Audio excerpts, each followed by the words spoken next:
Part 4 of Housewife Turned to Work Affair. All other parts down below. I'm not at all tired of plan A. As soon as she leaves, I immediately start plan B. I believe that what's making it simpler is that there is a set time frame. I'm not unsure of myself. I have a plan and a direction, but it's just this to her. I'm no longer even your friend after you move out. I'm the father of our son, and that's it. Your new best friend is the You should leave me for him because he's worth it all and he's your new everything. When you're unwell or having a rough day, let him take care of you. Or have him assemble your furniture or mend things when they break. If he's not too preoccupied with his own bowl already. I don't live in the same universe as him. And perhaps if you ever manage to remove your head from your back, let's examine where I am and whether we want to start over as a married couple and family. However, if he remains involved in your life in any way, if it's not related to our son, then don't even try to talk to me. I'm fine with that.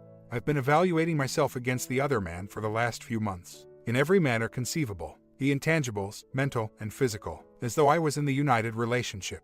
I reevaluated my entire marriage to my wife. I reconsidered our level of intimacy. Everything, from the readily apparent physical objects, maleness, height, appearance, etc. the way I handled my spouse. If I were sufficiently passionate, I would have done everything I have done for the last 17 years in comparison to what he has been doing for the past 7+ months since the affair began. After that, I heard some remarks from my therapist and another person. First of all, quit comparing yourself to other men in the same way that men compare objects. My wife doesn't see it that way because she isn't a guy. To put it simply, a lot of things vanished when I attempted to observe things from a feminine perspective. Not that my wife was attempting to leave, but that was one of the major things. Though it may have come out in the texts, the truth is that I'm throwing her out, and she's just grudgingly leaving. Therefore, there is still affection and attachment for me. My wife was there for me when I had a health scare early this year. She was crying even though, yes, she was compartmentalizing her affair. My counselor informed me, second, that he would be measuring himself against me. My wife might not notice it, but if I'm doing it, there's a good chance he is too, especially if a relationship with her is what he truly desires. He is unable to contrast. In addition, I've shown several other women his picture. It also helps that they are all scratching their heads. I thought my wife would be there running errands and tidying up, so I stopped by her soon-to-be place to drop something off. And sure enough, Devin, that is, the other man, is there. And even though I tell myself this over and over again, drive away. Get in your car and go. After parking, I approach her apartment and rap on the door. He was eating his lunch on the floor. I kick his meal and urge him to get the hell out, powering past my wife. He begins by saying, it's her place, and keeps reiterating it throughout the conversation. I then confront him, and he retreats. My spouse had to intervene on our behalf. She's telling me to get out, and that guy is just grinning and picking up the phone to call the police. I just kick it out of his hand naturally. I did indeed kick it. It was really fantastic. And as he walks away from me, he keeps saying the same thing. When she finally gives up and tells him to go, he goes downstairs and still calls the police. As my wife is moving in and doesn't want to bother her neighbors, she is terrified and frustrated. I keep trying to get her to calm down so I can tell her that he has won. I'll let her go until she moves out because I'm done with her. One lanky white police officer, one hefty black officer, and the other man get the lanky officer arrive. I choose the large one. That is to say, they used to frequent Starbucks when I worked there, so I recognized them when I saw them. He kind of laughs when I tell them what occurred in the entire experience, that I know the law and all that, and that even though I never touched him, I know they have a duty to do. He essentially informs me that they have seen this 100 times before and that if he hadn't been wearing the badge, he gave it to me. But it turns into a straightforward little process where they collect data. I'm not sure what the lanky man is told by the other man, but that smug look is back on his face. The stocky one approaches me and tells me he's going to file for a restraining order. I let him know my side. The gaunt one also informs me that the situation is twisted up and that I almost got jailed. I assured him I would be a man and take responsibility for my actions. The gaunt one apologizes and tells me to keep an eye on myself. He wouldn't feel bad about feeling and acting the way I do, but I have to be more intelligent than that. It seemed to me that the stocky one did not think well of the other man. That he could tell he was attempting to control and manipulate the situation's facts while posing as the helpless victim. One lanky guy encouraged me to just turn around and submit another restraining order if he does file one. That it will have an equally detrimental effect on him as whatever he could try to do, and that I should let his employer know when I shop there because one is in place. After the other man left, my wife became calm and stopped feeling humiliated or embarrassed. She found herself torn between two people, unsure of how to proceed or what course of action to take. She never stopped telling me how sorry she was, that she would tell him to stop bothering her and leave her alone, and that she was finished with the whole thing. I don't care that I don't think she's real. She'll be gone in no time, and to be completely honest, I feel amazing and like a burden has been taken off my shoulders. Not that I wanted to ex him. Nevertheless, I persisted in spite of the physical consequences, and he became into a little cowardly snitch. I told him that I don't fear anything, and it's okay if she wants to spend her time with a young boy like that. He won, I told her over and over. He received his small reward, and my therapist advised me to use the words "I hope he's worth all this, because I'm done with it." It was undoubtedly not the best course of action. Yes, I should have taken off in my car. I completed the necessary tasks even though I chose the short-term benefits over the long-term objective. And I said to my wife that I'm sorry for stirring up trouble and upsetting her neighbor, but I'm not sorry for getting in his face. Furthermore, I don't regret defending my partnership. And it's okay if she gets upset and decides to leave. Strangely enough, she was going to file her response today, and in the course of the exchange, she furiously informed me that she intended to amend it to divorce. If she did, I asked her. She said, "No, I wouldn't, I've done enough." She also insists that I take my son and in-laws to Orlando the following week. Fortunately, Siri and I are traveling to Bangkok till Tuesday. She departs on Wednesday and will go by sundown on the 3rd. If and when she chooses to reconcile, I will hold her filing one. Given that they collaborate, that might be a requirement of the NC letter. Nevertheless, I learned from a coworker to whom I said this that my wife had told her without asking. The other man told my wife that he might apply for a transfer or has already applied, and my wife's response was, at worst, insignificant. She appears to have been informing her colleague about his mistakes and other mishaps. And to tell you the truth, I've lost a lot of love for him because I saw them eating lunch on the floor together. I was able to look this guy in the eye again and saw what a nasty, cowardly guy he is, and I'm sickened and appalled by that. Not that love is incapable of returning, only that she's considering leaving me for him. But to be honest, it's hiding and defending itself, so she'll have to bring it out of me. Really, phoning the police when nothing happened is absurd. If he said I was abusing her, I wouldn't be shocked if he did so to enhance his image and give the impression that he is a shining knight.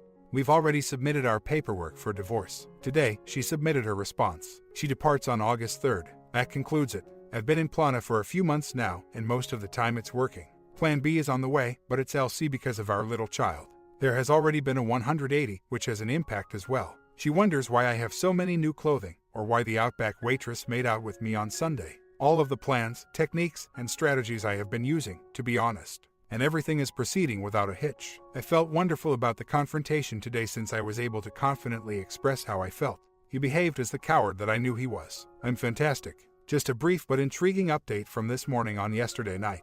As we discussed the issue, my wife made 2 remarks to me. Remember that this has no bearing on her moving out and other things. These are only fascinating observations. 1. The fact that the decided not to seek a restraining order against me infuriated her. He still will, and in order to show everyone what a coward he is, he'll counterfile and have it sent to his place of employment in the middle of the day. In addition, his soon-to-be ex hopes to use it as leverage in their custody dispute. He was hoping she would sever our relationship even further. Also, he believes that I am dangerous. I also learned that he wasn't amused by my jokes and laughter with the police. 2. Completely unrelated to the subject at hand, my wife has been wondering why I cover myself after I take a shower. I don't really know why I did it.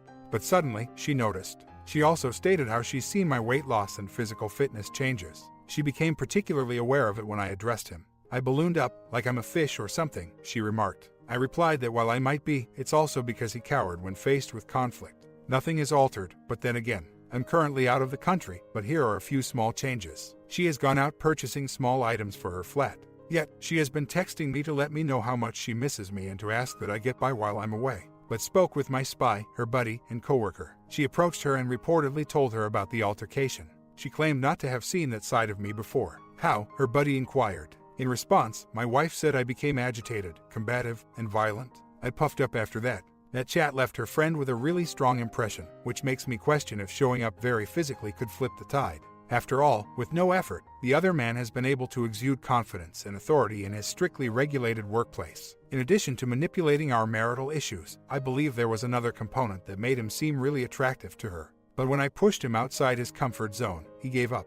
He's undoubtedly playing the "I'm a better man for not fighting" card. And that seems like the right thing to do in most cases. But 2 things jump out at me in this case. 1. He rushed to the police rather than facing the inevitable repercussions of his behavior like a man would. 2. A superior man would never pursue a married lady. Clearly, the friend also informed me that my wife informed her that the despises me. Like, I think it's fantastic that I'm under his skin now, but I care a flying rat's ass. I pursued him, his job, and his family. Whichever way, I've turned this into a conflict. When she moves out, he might win a fight, but I will always win this one. Not we reconcile. But when she moves out, I'll be there in the back of his mind. He won't know that I won't be in actual contact, either. He has to be comforted because he knows she's leaving my house against her will. The strain will increase, and my reply will be sufficient harm if he continues to file the restraining order. particularly if I can include my son in that. Additionally, a few times before my spouse heads out to work in the morning, she has been seen staring at me from my side of the bed on several occasions, and on Friday she told me that she would miss me, which is to be expected whether or not she eats cake.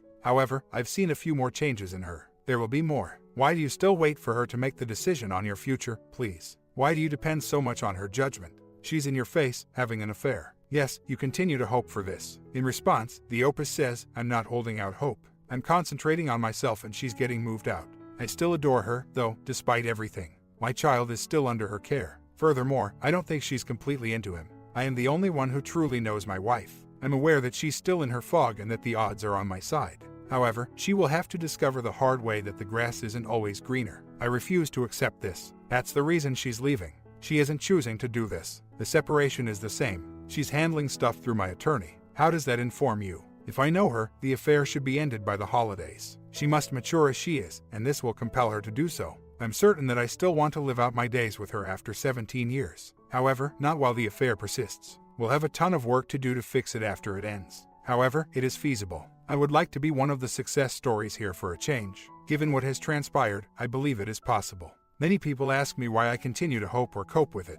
It's because I work in that capacity. I feel bad for those whose marriages fail. However, I don't want to be a member of that group, and I believe that our marriage will last in the end. I don't believe I'm acting insensitively. I've spent the last month or so following the plan for surviving an affair. There's a hint of uncertainty in my wife's behavior. I enter a plan B after she goes out, and the truth is that I won't be giving her a year. According to her lease, that is her date. I'm providing her till the separation papers are processed legally. However, I've made it clear to her that I won't even be her friend after she moves out. I'll only be the mother of her child. I really think that my wife will be impacted by the Plan B 180 approach. That is in addition to her medication, from which the therapist is attempting to wean her. Additionally, the himself, her family, and my son will all have an impact on her connection. I have a ton of information from his soon-to-be ex-wife. There are many things my wife will not enjoy, but she will have to learn them the hard way. I will not, therefore, wait around. I'm going to move on. However, if she looks past her pride, a chance for reconciliation might arise. Or how I would phrase it. What right does she have to stop things if I discover someone who makes me happy? Was the question she posed to me a week ago. I said that she is my child's mother. We are and will always be linked, and he deserves a whole family. She would have to stand up for me if she truly desired to be with me. She would need to exert the same amount of work and energy as she did during the affair. She would need to be open to traveling to North Carolina, open and honest, and eager to stroke my ego. I've previously informed her that I won't be her fallback option. I'm sure a lot of people will think I am, but when they compare having an affair to having an addiction, I believe them. That the WS is addicted to something and is going crazy. I think everyone deserves the opportunity to atone for their faults because everybody makes mistakes. But there will be a cost. There will be a deliberate healing instead of a hasty leap of faith. My wife seems to be emerging from her fog or experiencing epiphanies, I believe. However, she still feels something for it, therefore she finds it difficult to terminate it. She's also, to be honest, weak. Since the day I met her, that has been the greatest defect in her personality. She is essentially a textbook example. A new baby in the house and life, I believe, also got to her. All of this is the worst thing I've ever experienced, and I'm not saying this as an excuse. However, after doing everything incorrectly and hitting my head against a wall for the first several months, I've adjusted my approach, and it appears to be working.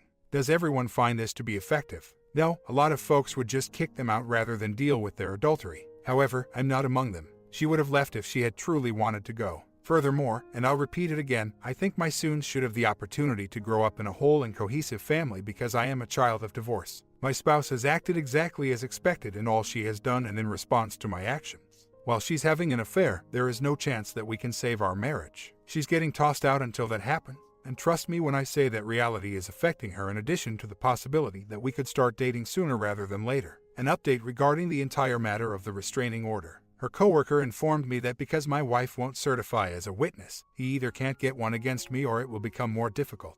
Thus, as far as I know, he won't use one against me. That must enrage him, and I believe it implies to him in a subtle way that my wife is not as devoted to him as he believed.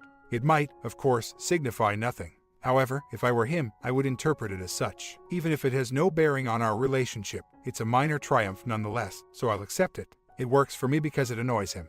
Liam reportedly texted my wife to let her know that she had arrived, and my wife reportedly cried as she waited in her car to get from my mother-in-law. That was not a confrontation, but it would have been pleasant.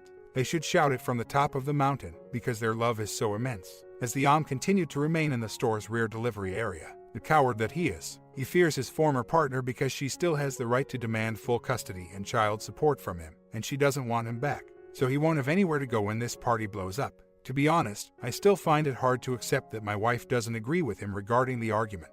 It hurts him, not because it benefits me. He left his wife for me, in my opinion. Although she didn't precisely leave our marriage abruptly, she is currently being ejected and departing as slowly as possible. And one more item. This weekend, they're visiting Disneyland. My son requested that we meet there for set. I informed her that if he texts, I'm going straight home and will stroll into that store and give him the boot. He doesn't know I'm going, was her reply. Furthermore, it is not his concern. Already hiding things and lying. Next week, when the other man is present, my buddy, her coworker's husband, and a vendor will inquire as to whether or not I made it down and enjoyed myself, just to let it know that I visited. After that, we'll observe his behavior and her response. As a result, the sword will both live and die in their relationship. She'll have moved out by then, which makes me giggle. Still, he'll ponder. My wife doesn't want the other man to even be aware that she is traveling to Orlando, as I recently learned. Back when I could read their texts, I know they had discussed wanting to go together. However, she is now concealing her holiday destination from her mother. Thus, what started out as a small falsehood about me now becomes a larger untruth. Why would she want to conceal anything, I wonder? I believed he was flawless. Why would he become angry, after all? Just to be funny, here's what I mean. And my friend is going to ask her next week how Orlando was and whether or not I enjoyed myself while I was there. That ought to agitate the hive a little while the other man is around. Update: everything went smoothly in Orlando. My objectives of enjoying myself with my family, remaining silent and giving my full attention to my son, and simply attempting to be the best person I could be were all achieved. There were times when I felt like being snarky, and my wife saw right through me. However, I remained silent and behaved well instead. Orlando is a trigger, so they frequently text each other about it. It felt fantastic to confront that fear. My wife even reached out and grasped my hand at one point. Yes, it's conceivable that she thought about wishing he was present at some point. However, she was undoubtedly pleased that I was present. She is still thinking positive things. We are meant to have the conversation with our son this week to clarify the situation. It will be among the most difficult things I've ever had to cope with, similar to everything else that has resulted from it. I will also confront that fear head-on. The only negative aspect is that I see my hatred and rage for the entire situation returning, and I know it will thwart these well-deserved improvements. I only hope I can keep my attention on the task at hand. My spouse has begun organizing some of her belongings and intends to remove the bedroom contents this coming weekend. Even though I really need this to happen in order to avoid taking a bad turn, it feels a lot like the day I learned about the affair. And as much as I need reality to sink in and pull her out of her delusions, I'm also coming to terms with the fact that this could end entirely. Despite this, I do have hope because I know my wife very well and I have witnessed some progress. There are still some unanswered questions. For example, she might prefer living alone, or she might end her relationship with him and start dating someone else while she's genuinely mending.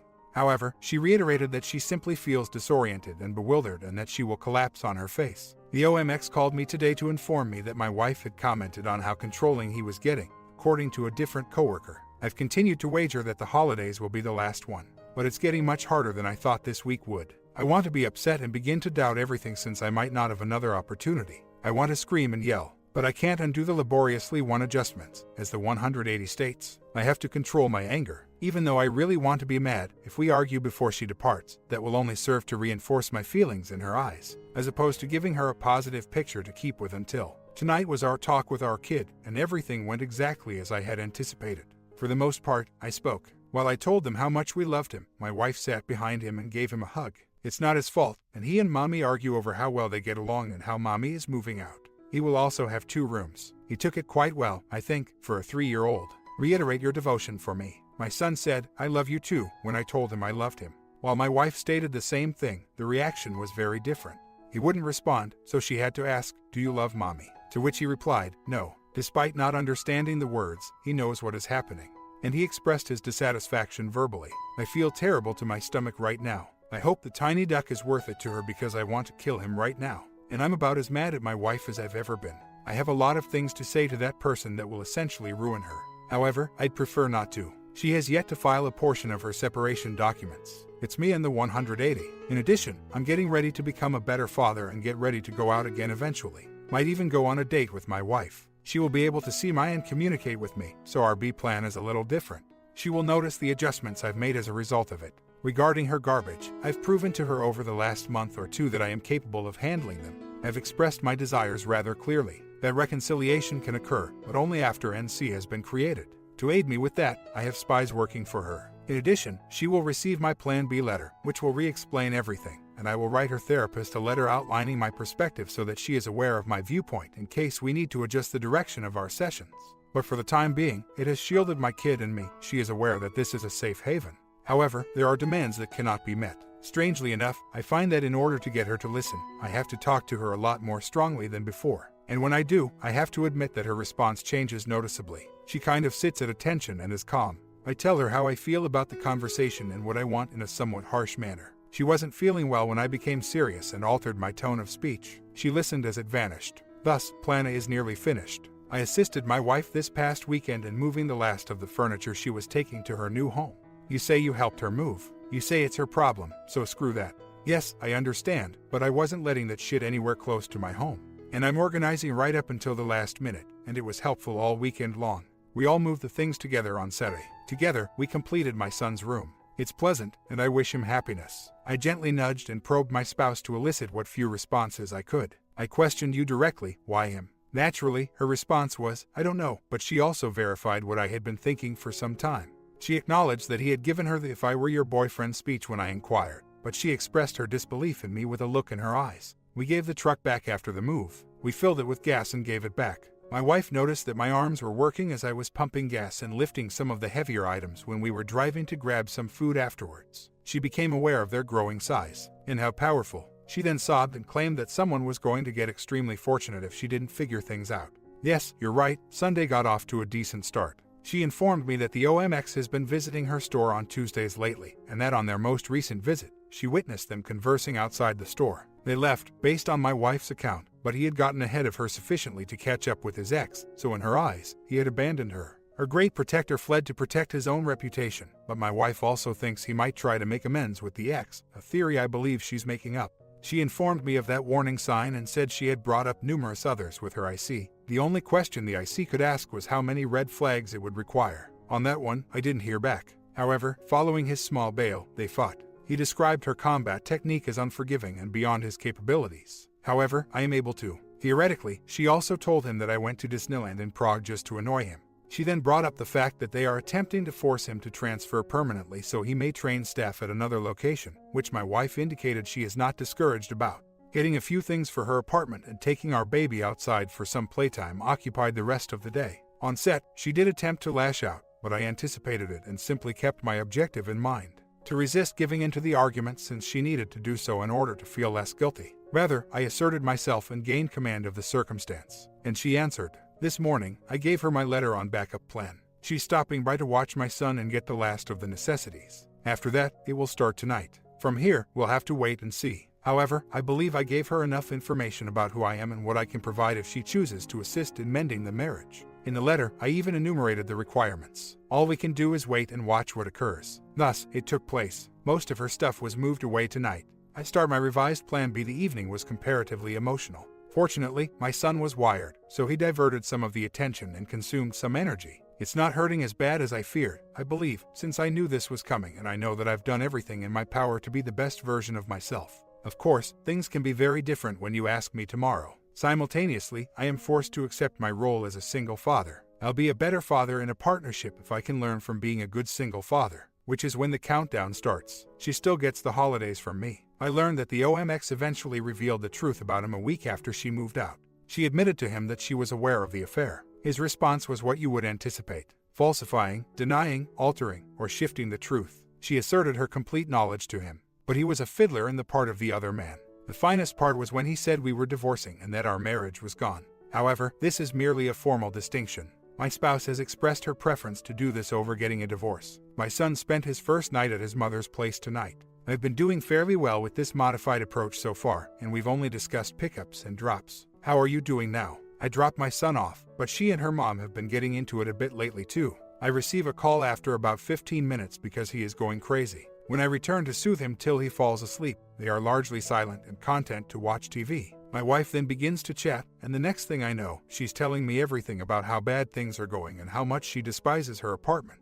Then she talks about how she's going to take a break from her job to work things out and spend more time with our son. She tells me how disoriented and perplexed she is. She is still emotional. However, she is unaware of what love is. She tells me that she's told the other man to back off and that she's trying to take a break from everything, but he's making a persistent effort to get nearer. She may have even attempted to end their relationship, and he responded by saying she wasn't the kind of guy to just dump.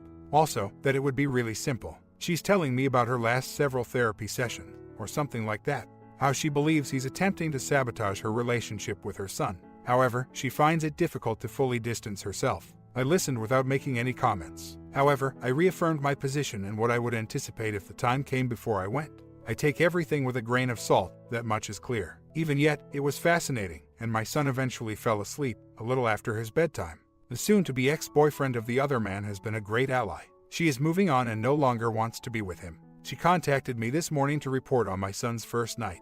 She continued by saying that he texted her 7 more times between a text he sent her at 9:30 and the time I left at 10. What's wrong with the how's it going? But he also made 6 attempts to reach her by phone. You got that? When she didn't answer straight away, he became extremely possessive. She told me this morning that it appeared that she had a crazy on her hands. I believe that he became understandably afraid when she attempted to end their relationship. Saying that he can simply be eliminated, however, is absurd. I'm not getting my hopes up just yet. Before she's done, I'm quite sure this will happen about 4 more times. However, she also stated that it doesn't imply we're reuniting because she still needs time to get her life together. That's okay too. We can discuss it further after I get her out of the affair. Nevertheless, I'm still letting go. I also can't watch her date other men and be friends with her. But everything will fall into place if I put my attention on myself. Still, the show has not ended. It appears that yesterday night was more involved than I was aware of. My son was dropped off, and when I returned home, my wife let me in on more of the previous evening.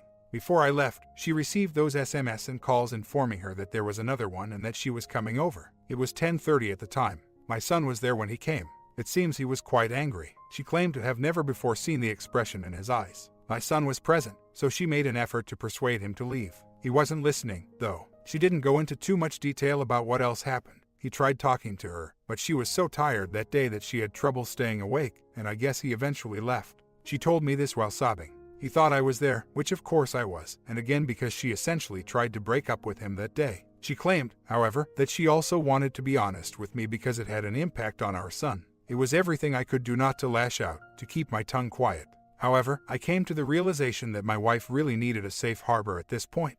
That going dark could put my son's and her safety in danger. That will have to take priority over the marriage, I suppose. Having stated that, we are aware of what will happen if he touches my son. Regarding the custody dispute, the OMX would also be interested in knowing about this. I also let my wife know how powerful she is in this, how to request a protective order, how to make a claim for harassment. She's hoping he'll back down like he stated. I informed her that he has already gone too far. He is not turning around. He is not going to back down. He has also uttered the phrase "not the kind of guy you send away." But for now, all I can do is maintain a close check on the circumstances. Part 5 coming soon. I might try to combine all the remaining parts into one big final